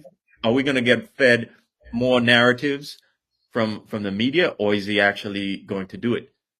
Does Tish really have any power? Does she really have any power? Because again, guys like Henderson, if we hadn't, said what we did, would anything have happened to him? To that effect, I'm really curious to see how Mamdani handles his relationship with each specific union, because one of the things that makes the NYPD unique relative to other police unions throughout the country, throughout the world, as a matter of fact, is the fact that the NYPD has a separate union for detectives, for sergeants, for lieutenants, for captains, and they're all kind of sitting, metaphorically speaking anyway, at the same dinner table, fighting for new contracts, for pay raises. I want more of a pay raise in year 4 and year 5 as opposed to year 3. I need a new contract by 2026. I need a new contract by 2028. This is going to be a very difficult political game to play for Mamdani once he gets into office, and managing these situations when you're promising all of these freebies and now you need to give a raise to union employees to entice them to stay because you're not able to promote people quick enough, and you're having major attrition issues that I just mentioned a second ago, more than 300 people retiring a month, which, well, Mamdani cited that well on Fox News. He had no answer about how to solve that problem. So listen, I mean, it's going to be a very sticky situation and tough sledding with each specific rank, with each specific union head. They already have expressed doubt about his leadership abilities and gone out and endorsed other politicians. So he's coming into the situation in a very bad light to begin with. And I'm curious to see how he handles it, because there's a lot of money at stake in addition to everything else. And one of the biggest problems with police officers right now is they're not being paid enough in the first 5 years of their careers. And that's why so many of them are leaving after only a few years, because they're commuting far distances where they have to pay large commuting expenses such as gas prices and tolls and things of that nature. They're not getting paid a lot of money after taxes. And you've reached a point, Marlon, where cops are not even able to afford to live on their own with an entry-level police officer salary. It will take a couple years and perhaps a promotion to get to that point. So I think you need to really take a hard look at the structure and the amount of self-interest that's involved here. Because on one side of the aisle, you have guys who have probably a decade or more on that are saying, listen, I just want to retire. Get out of my way. Leave me alone. Like, let me have an easy life at work and we'll be good. And then on the other side of the aisle, you have guys who are 3 to 5 years into this thing saying, hey, I want a little bit more out of this career. I want to be able to get promoted. I want to pick my precinct. I don't want bosses breathing down my neck about administrative and political stuff all the time. So this department faces a very uncertain future when you factor all of those things into consideration. Yeah. Very good point. And I think there are 2 friction points that along those lines that's going to come up in the beginning. Now, before I get to that, I see Charlie 92. Is it Charlie 92? Yes, Charlie 92 makes a great point here. You know, he says corruption happened right in front of our eyes when a chief walked out with three-quarters ankle injury disability. Yeah, and that was one more thing I want to add about that before you continue, Marlon. Just to clarify, that was an ankle injury that he allegedly suffered a year ago or something like that when he was on Rikers Island. I know there's a photo circulating around the internet recently, at least, on X showing John Shell sitting on the side of Eastern Parkway with his ankle out. Guys, that was not the ankle injury that he received the pension for. It was a more recent one and apparently a more minor one. So I just wanted to put that out there as well. Yeah. Absolutely. So Charlie 92 Charlie is absolutely right about that. You know, why was he allowed to walk out with that disability pension after all the controversies involving John Shell and all the lawsuits from the Tan Pants guys who themselves are going to be, a lot of them are going to be facing, a lot of them are going to be facing termination for that, you know. And here it is, John Shell, the architect of that, walking out the door, you know, with a massive pension. Like, why was that allowed to happen?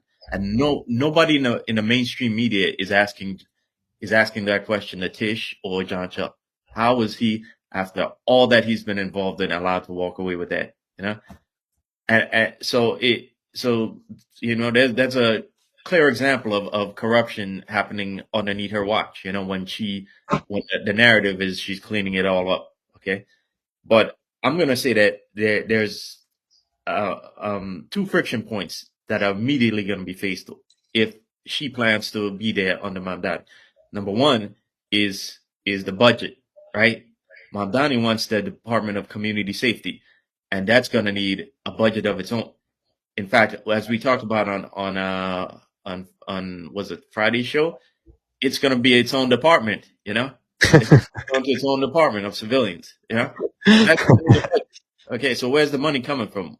If New York City is facing a $6 to $7 billion annual deficit going forward, where is the money coming from? Okay. The other question is, it's going to need cops in that unit too. Okay. Because as I've told you from experience, when I've called the outreach unit, you know, they asked me, am I going to show up there with them? And I'm like, no, I don't have the time. I'm on another case, but you want me to show up there with the outreach unit. So that means they're not going to go to those EDPs by themselves. So that means we're going to need a cops staffing that unit who are going to be able to follow the Department of Community Safety, which wasn't the whole point of the Department of Community Safety to be met with our cops. So where are we going to find the cops from? So that means certain units on the job are going to be short of cops. So we're going to have to pluck cops out of certain units. And which of those units you think they're going to go first? I bet it's going to be Tish's Q teams, because think of it for a second. We already have cops in precincts. I don't even understand why the Q teams exist, because you have precinct commanders. Okay, precinct commanders should be able to pick up the phone and get this done themselves without needing an additional unit full of cops to do it. You have guys who are on patrol and who are monitoring their sectors. If you have enough sector cars out there to man their man their sectors, and like I said, I was never a supervisor, but I was a patrol cop once, and I had my sectors. Okay, and the way I look at it is I'm the commanding officer of my sector. So if you're in my corner and I tell you to move and you don't, I'm coming back there, and we're gonna get you. You're either going with me or you're getting a summons for it. It's my sector. I'm the CEO of that sector. So if you got guys out there patrolling their sectors and they see a condition that needs corrected, and they may not have the time to sit around and wait for sanitation to come and pick up like the derelict vehicle or whatever, okay, they should be able to tell the CO, and the precinct commander should be able to get on that phone and get it done without having to call one PP to get another unit over there to do the same thing that he could do from his office. So I think one of the first units that they're going to be targeting to get those extra personnel into Mamdani's, one of his signature policies, by the way, is the Q teams, and which is Jessica Tish's signature policy too. So there's the friction point immediately upon getting into the door. Yeah, and I think there needs to be better.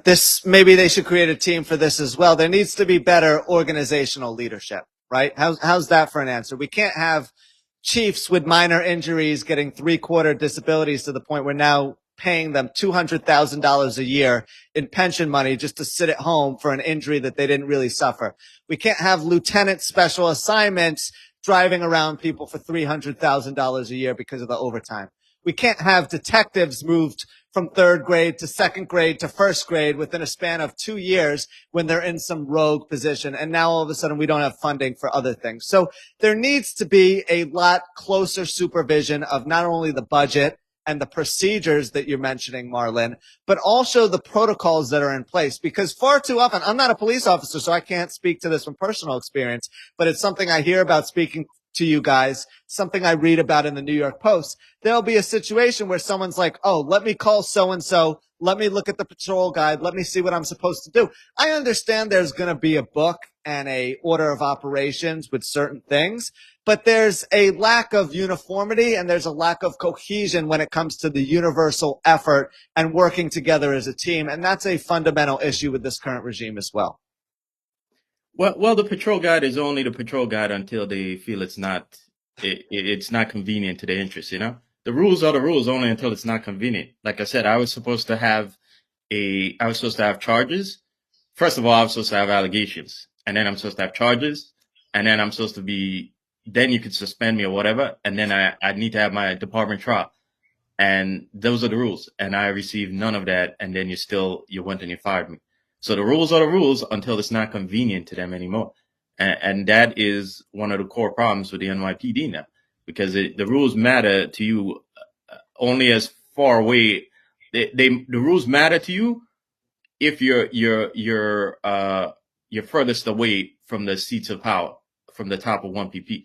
Because if you're in a nepotism class, the rules don't matter to you. Okay, if you're in the pleb class, you're in the peasant class, in the blue shirts, then the rules matter to you, because when the job no longer feels that you're on the you fit the agenda or whatnot, then the rules get suspended so they can get rid of you.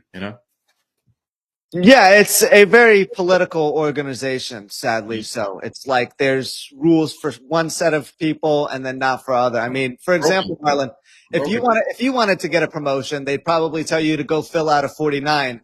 But someone else needs a promotion. They have a cousin who's in the department. They have a friend of a friend who can hook them up at one police plaza. Oh yeah, no problem. There's not even a procedure or a protocol in place. The same thing goes for discipline. The same thing goes for further promotions later in the career. It's a very unfair caste system, so to speak. And I think that we need to really level and even off the playing field so that it's not operating this way, because as it is right now, everyone's kind of dropped in the same bucket. Whether you're a super achiever or an extremely low achiever, you're viewed in the same lens by the department. And that's created a lot of unfairness, especially when it comes to promotions and discretionary ones.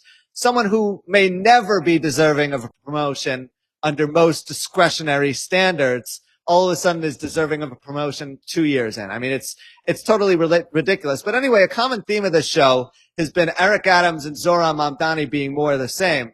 And here on your screen, you can see Liz Garcia on your left and Erica Tanner right here on the right at Zohran Mamdani's rally on Sunday night at Forest Hill Stadium. And it's funny because Eric Adams, of course, I mean, he has an opinion on everything. So he chimed in by saying, Erica and Liz are top-notch comms pros. Any future mayor would be lucky to have them. They serve this city with skill and heart, had plenty of laughs along the way. And trust me, getting Liz to laugh isn't easy. So Eric Adams, I mean, he's become an Andrew Cuomo cheerleader over the past couple of days, right? Ever since they decided to hang out courtside at the Knicks game post-debate. Very stupid move by Cuomo. I don't see why anyone would want to associate with Eric Adams. Zohran Mamdani and Curtis Sliwa both said we would not we would not accept an endorsement from Adams. Sliwa even went as far as saying, put that crook in jail. I love that punchline. I thought that was hysterical. But the point is here, Zohran Mamdani, I keep talking about reheating old nachos. You're keeping Jessica Tisch. You're keeping a lot of the same policies, and now you're having Eric Adams crisis communication managers on your team as well. And Eric Adams is saying, yeah, I mean, they're great pros. I'm happy that they're going to be working for you now. It's like they're friends and in cohesion with one another. It's no big deal that they've been throwing shots at each other. Adams saying Mamdani's dangerous for New York City. Mamdani rightfully so punching back by saying Eric Adams is a failed mayor, but there's clearly not as much beef between the two sides as they're letting on publicly. That's kind of the point here. Yeah. And for the sake of those two women, I don't understand. I mean, you call yourself, let's look at it from their sides, right?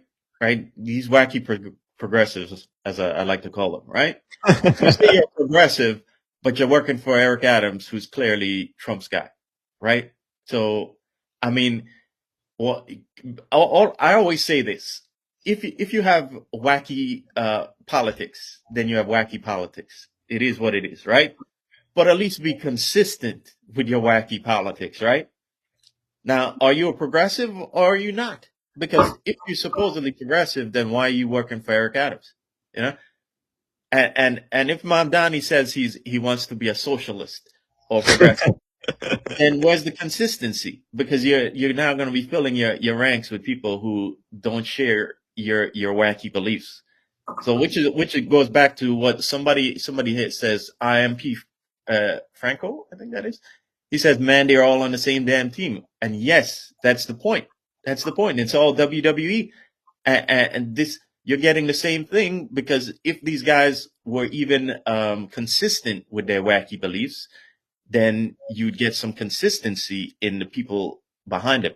You know, you wouldn't. But look, Tish, Mamdani saying he wants to keep Tish, and now, you know, Eric Adams is pushing these ladies to be in Mamdani's campaign too. So there's no consistency even with their own misguided beliefs.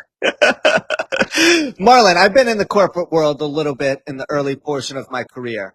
If there was someone that I work with that I respected and liked, I wouldn't say, oh yeah, go work for that really bad company out in Ohio. Go work for that small town TV station that's getting ready to go bankrupt. It'll be a great time. Clearly, Adams respects Mamdani more than he's letting on. That's bullet point number one here. But bullet point number two is Mamdani's kind of bracing for impact more than I thought. Eric Adams' communications team, as much as you may want to criticize them, they're fantastic at managing bad situations. I mean, look at the numerous scandals and improprieties and allegations that Eric Adams faced throughout his tenure in City Hall. They understand how to manage those situations and how to approach them when they come about. I don't think that Mamdani immediately is going to be having all of these allegations because, as I keep saying, the mainstream media and politicians alike both benefit from him being in office. So there's intrinsic motivation not to criticize him. But let's say at some point in time, his foreign donations get exposed, or let's say he gets into a bad situation where members of his staff are acting inappropriately or engaging with people on social media. Because, listen, there's no doubt that Mamdani is going to be walking into City Hall with a huge target on his back. He's a national figurehead. People are going to want to criticize him to make headlines.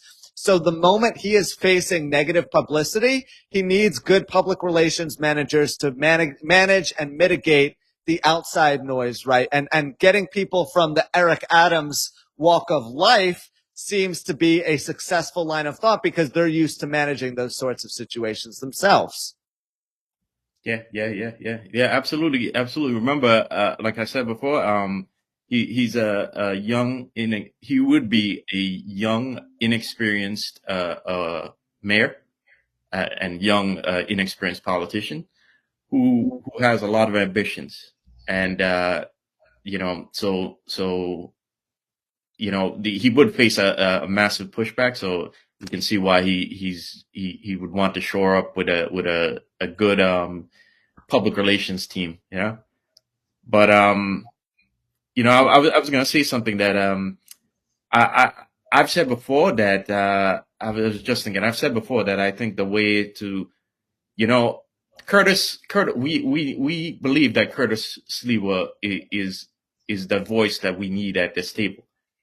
But there is so much people working against him. Okay. I mean, if you guys think that the fight is over when Curtis gets in there, you're wrong. The fight's just beginning because he would land in a viper's nest. Okay. The point I'm trying to make here is that in a lot of ways, there's so much pushback against fixing the ship of New York City that in a lot of ways you need the governor to be on the ball too. And yeah, kind of lost again. But yeah, that's what I'm thinking, Yeah, so that brings us kind of to our next topic of discussion, which is that a poll was released last night from Suffolk, which included 500 likely voters. Marlon, I question the validity of this poll. We'll talk about that in a second here, but it shows Mamdani with a 10-point advantage over Andrew Cuomo. Mamdani with 44%, Cuomo with 34%, followed by Sliwa at 11%. Just my initial takeaway here is Sliwa, and this is not just my own personal takeaway. This is talking with a lot of pollsters and Adam Carlson, who runs Zenith Research. He did an earlier poll back in August and another one in July. Sliwa is someone who's going to underperform in the simulated polls because his support base is not being accounted for. There's a lot of tainting of public perception right now. If I had to guesstimate where each candidate was, I would say Mamdani is about 40%, and then Cuomo and Sliwa are both neck and neck with about 20 to 25%. There's about a 5% margin of error between those two guys. And I think that kind of effectively has them even for second place. It's clear that Cuomo is the horse that everyone wants in this race. That's obvious to me at this point in time. But the reason I bring up this poll, Marlon, is Cuomo is someone who's plateaued and peaked out. Even if he's getting above 30% and getting closer to Mamdani, there's only so far that someone like Andrew Cuomo can go because people are not convinced and sold on voting for him. In the Fox News poll that was put out, I know that I mentioned this earlier in the show, but 44% of his own constituency base views him unfavorably. So now we're kind of operating with the logic that everyone is going to go vote for Andrew Cuomo because they're being told to vote for Cuomo, and Sliwa supporters are being forced to vote for Cuomo.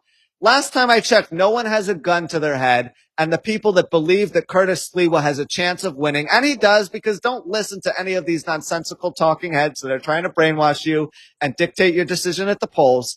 Sliwa still has a very good chance at winning this election, and he clearly is the best candidate in terms of probability. Just remember, too, the poll that came out last Friday afternoon indicated that Sliwa had a better chance of beating Cuomo in the head-to-head matchup. That's a more important metric than taking a look at what the raw numbers are like in a three-way poll as we are right now. Yeah, I have a hard time believing polls. The one thing I do agree on here is Cuomo's unfavorability. In fact, I think it's even worse than they're portraying it to be, because there isn't anyone I've spoken to that, now it's anecdotal, but there isn't anyone I've spoken to who, right or left, who thinks Cuomo's who did a good job. It's like Eric Adams. I can't believe Eric Adams could have won. I said if he wins, it's because of the manipulation of outside people like Bill Aikman, and the electioneering. It's not because of him. People hate him. It doesn't matter. You're in the right, you're in the left, you're wacky progressive, you're conservative. You hate Eric Adams because everyone has seen the mistakes he's made, right? Same thing for Cuomo. So I have a hard time trusting polls, and I have especially hard time trusting polls ever since Trump's first election, because again, you had polls in October. ABC gave him a 50% to 30, gave Hillary a 50% to 38% win. You had Monmouth and Wall Street Journal like 2 weeks before the election giving Hillary Clinton an 11-point lead. Okay, so I think a lot of these polls should be very. You should take them with a grain of salt. Okay, because I don't think they really incorporate the everyone a wide breadth of people on the street. Okay.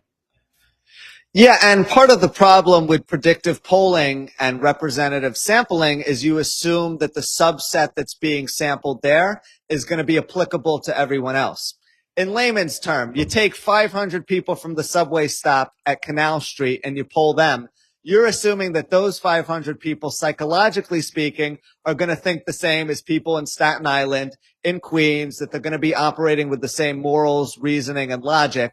And that's just not necessarily the case. Now, could there be some grounds for accuracy in these polls? Absolutely. I think there's accuracy in the sense that Mamdani is still ahead, but I also don't believe that Cuomo is above 30% as he is being displayed and portrayed in this various polls. And also in the Democratic primary, they were off base by a large margin as well. It's funny, Adam Carlson, when I was on the phone with him, said to me, Jack, polling is like making expensive popcorn. When it turns out badly, no one wants to eat it again. Exactly true in this case, because the Democratic primary predictive polling was so inaccurate. Zohran Mamdani didn't even pull off a win until the 7th round. It was only accurate in the sense that Mamdani had a chance and Mamdani won, but the odds and the prognosticators didn't flip until right beforehand in saying that Mamdani even had a chance. So do take that into account as well. Yeah. Absolutely. I think we need to understand that who are the media organizations that are doing the polling? Who are the organizations that are doing the polling? Before we, call me cynical or whatever, but I always got to look at who's doing the polling and actually dig into them before I could actually seriously weigh the numbers that they're giving us. We've seen this before, and we know how these forces like to use things like polls to kind of motivate people or to kind of suppress the vote as much as they can. So I'm skeptical when I see these polls. No, it's impossible not to be skeptical, especially because they have a high margin for inaccuracy. And remember, in the past, there have been polls that have been funded by Andrew Cuomo's camp, at least partially as well. So it's clear that people have picked their horse in this race, and they're going to prop him up and put him on a pedestal and try and get anyone and everyone to go vote for him. Let's just point out, though, Marlon, that you cannot sell your integrity the way that these people have and expect to come back from this, right? Like, it's like seeing your friend's girlfriend naked in the shower. You're never going to look at her the same way, right? I'm never going to look at Dove Hikind, at Sid Rosenberg, at any of these pundits on Fox News the same way because they acted so inappropriately. Or better put, Marlon, because I know you're an NYPD guy and I'm sure you know about the holiday parties that took place. It's like seeing your commander piss drunk at the holiday party getting carried out, right? Like, you're never going to be able to respect him as a captain the same way you previously respected him. I don't respect these pundits anymore because they're putting their word to their name and they're trying to put it out into the audience and say that it's accurate. It's not accurate. Andrew Cuomo doesn't have a chance. He's clearly not the best candidate. And now you're doing the worst possible thing imaginable by hitching your wagon to a horrible, horrible human being. You can't possibly come back from that and expect people to trust you, even in the games of politics where people alter their viewpoints by the minute. Yeah. Great point, Jack. You know, that it's funny that you bring that up because I thought of that myself. You know, I was going to actually ask one of those influencers. Yeah, we know who they are. I'm not going to name them right here, but we know who they are. And I was very tempted to ask, and I said, you know what? Let me not go in this back and forth. But I was going to ask that exact same question. How do you get back from this? Okay, and we're seeing that now. Now the thing is, a lot of these pundits and influencers are from the alternative media, and they're supposed to be the new media, right?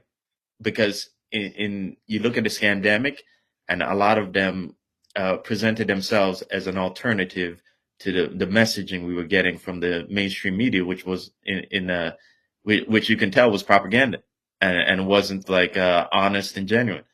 And now those influencers and pundits are revealing themselves to be no different from the mainstream media. So now that you know that the alternative isn't the alternative, how do those influencers and pundits get back? How do they shift the Overton window back again now, going forward? Because the game is, they've given up the game. So it follows the old adage that you either die a hero or you live long enough to become the villain. I mean, Benny Johnson is like the classic example of that, right? He sought out to be a truth teller on social media who did independently affiliated work. Now he's joining forces with Fox. That kind of example in a nutshell is kind of applicable to the rest of the media industry. And the mainstream media, too, is probably the most dishonorable institution of them all. They're going to get away with all of this, though, because they operate with the phenomenon that people are stupid and have short-term memories. And as such, the minute that Mamdani gets elected, oh, you want to come on our show? We want to talk about you. We want to brainstorm the public. We want to create propaganda. We want to talk about New York City spiraling in the wrong direction, even though it was already on that trajectory before. We're going to spread misinformation. So as far as I'm concerned, they're losing credibility and a reputability rather by the minute, because now I can't trust anything they say or do. And listen, I'm not going to sit here and say that Newsmax or Fox News is all bad. They get good guests. They do good work. They have factually accurate reporters, but the punditry and the level of misinformation is what pisses me off the most. I will never be able to look at these places again. I cannot wait until independent media, Pac-Man chomps the crap out of the mainstream media, which is only a matter of time, right? Because at the trajectory we're going at right now, there's going to be a whole lot more cord cutting, which is going to lead to difficulties with distribution for all of these TV networks, and that's going to be problematic. Hopefully a decade from now, the media is comprised of honest, independently affiliated people and organizations, because I believe that is the only way that we restore sanity to American society. Yeah. Great point, Jack. Great point. And I think, one of these days I say I'm just gonna do a video on it, but it's gonna have to be a very, very long video. But the reason I went in the beginning, I mentioned the agenda and talking about, Eric Garner and the agenda then, and how a lot of it came from the government with USAID. what I think is that agenda failed. And what we're seeing right now is they've switched the narrative and they realized that I think there's a little bit of panic going on at the top. And they realize that a lot of people are so angry, right? And in the fact that they're pushing Mamdani, in a lot of ways, is them hijacking the anger of youth, presenting to you a candidate that on the onset the youth are like, oh, he's kind of hope and changey like Obama, but when we really know that he's not, okay. So I think there's anger, and the agenda that they started pushing around 2019 has failed. And what we're seeing now is them trying to right the ship back because they gambled so much on that agenda winning, and because it's failed, they have to do things, like break down USA, get rid of it, like like a lot of stuff in foreign policy, by the way, that's happening, like Trump and the tariffs and the pushback against China and trying to build stuff in America again. I think is part of that agenda. I won't go into it now because it's long, but the point I want to get across to you viewers is that there's a shift going on in society, and the shift going on is, a lot of ways, it's begrudging. It's a begrudging shift on their part, but it's because they gambled and they lost the gamble, and they have to make these changes now. Otherwise, things like the economy will collapse. They have to make these shifts now because, you look at New York City and the budget that's going on. So it's a lot of panic. And the things that Kathy Hochul is doing upstate is because of that too. It's not necessarily, I don't think it's necessarily because she cares so much, but I think it's because that in that shift, they realize that New York State is going to continue, unless we do something, it's going to continue hemorrhaging people. So a lot of changes are going on. And I specifically wrote down a question that Anthony DiMaggio, he's a regular viewer of ours, and certainly I see him all the time on Sal's show. But he says Albany works for New York City. Everybody who's there is because NYC put them there. And to that, I'll say, Anthony, that's because the Albany works for New York City now because of the old agenda that's failed. Okay. And things are changing. Things are changing, which is why, again, Kathy Hochul is doing things to better upstate now. Okay. So, one of these days I need to talk about it, but it goes into a lot of economics and the fact that in a lot of ways, the emperor, Warren Buffett makes a quote that when the tide goes away, we see who was really naked. And I think the gamble that's failed for globalism has failed, and New York State realizes it has no clothes. So they're making changes quickly. And in a lot of ways, Mamdani is going to be beholden to that corporate class too. So yeah, I agree with you. And this relates to the media because in that shift, right, the media will have to change too, because everybody sees how much there was an agenda before and sees how much the media is fake now. And this is why you get CBS being sold. You get all these shows. These late night comedians are all dead. Nobody's watching them. Nobody's watching those shows. All the mainstream media, a lot of those shows are all gone, and nobody's watching it. And this is all part of those massive changes that's coming, and why there's a little bit of panic going on at the top, and there's a lot of lying and manipulation to try and get the young people to be fooled into thinking that Mamdani is recognizes their problems and is going to actually solve them. But I think at this point, those changes are inevitable because they have no choice. There's so much of a groundswell of anger towards them that changes are coming one way or the other. Yeah, and I think the anger and frustration is the stem and the root of all the issues at hand here, because you have a very frustrated younger generation because they can't afford anything. The cost of living has gone up.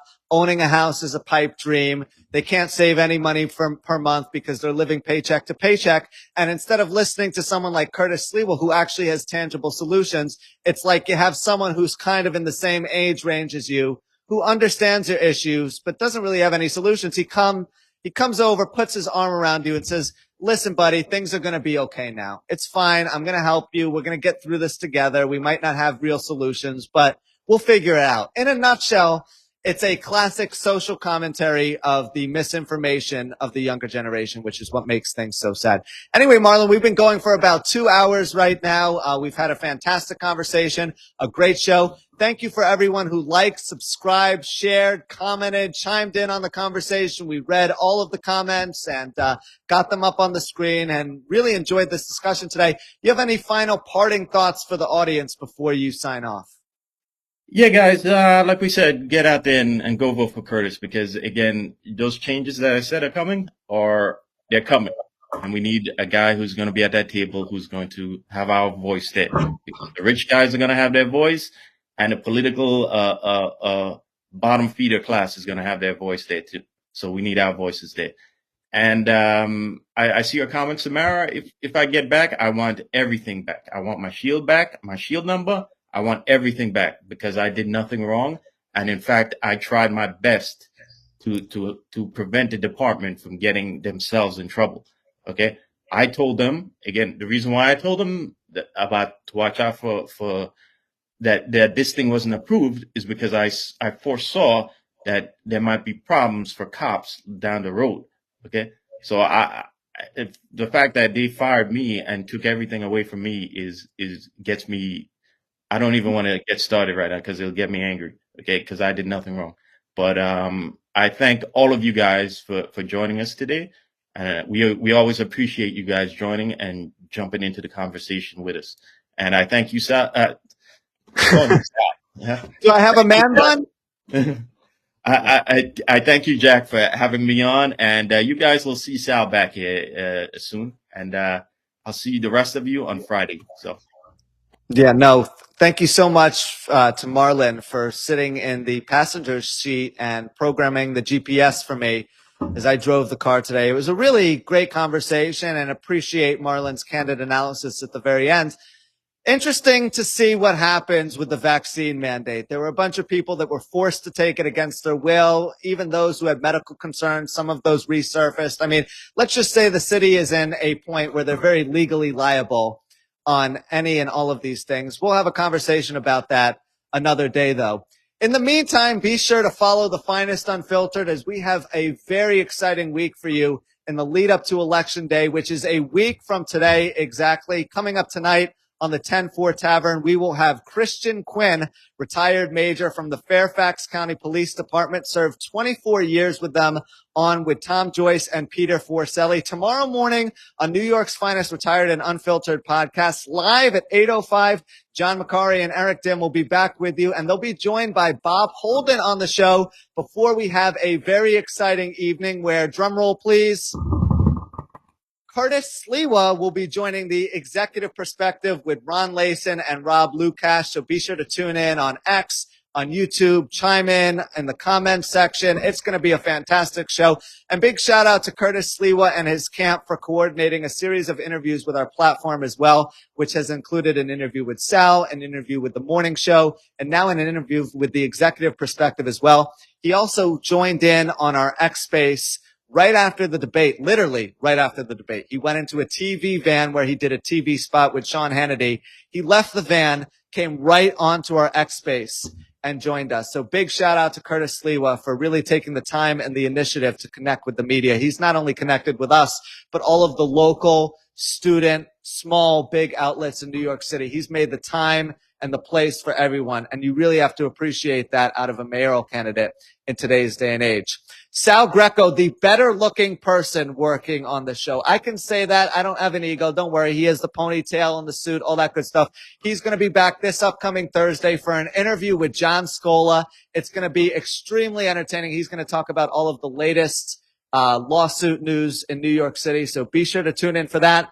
But for the time being, I sign off from majestic South Florida, which, remember, guys, is a sunny place for shady people. Now, I know you're tired of searching on the web for things and not getting the results you're looking for. I have something for you. Free Spoke. Free Spoke is a search engine Just- that is all about authenticity rather than agendas. Labels, media bias, no intrusions, or data leaking or your data being taken from you. Porn free, none of those ads, unlimited, unbiased AI, deep dive podcast searching, and you can get it by going to freespoke.app.link/Greco. Use the same link to get a 35% discount on your premium subscription. What are you waiting for, folks? This is the way of the future. Free Spoke. What I'm asking New Yorkers for is to look back at all the things I've done as a deputy commissioner for operations, the assistant as assistant commissioner, and my time as a not only as a New Yorker but as a police officer. I get stuff done. Listen, there was a book that came out that Jasmine Ray wrote, and in the Daily News today, it was stated that there was a sexual action that happened in Borough Hall to be put in that book, and it wasn't. You're a dog sick person, man. You know that? You're a dog sick person. Your name was on the byline. And there's some of you that have been covering me. You guys depart. Let me do this. Y'all could depart. Some of you have been covering me for 3.5 years. Some of you are so sick and dark, and you're the leader of that. You're one of the most dark writers that I've ever seen in this city. And your personal sick vendetta and the sickness of how you think of over-sexualizing a black man, that in the book is stated that there was a sexual action in Borough Hall. That was never in the book. But that's typical of the sickness and the darkness of your sick mind. You're one of the sickest reporters I know. Go to the next question. You're a sick person.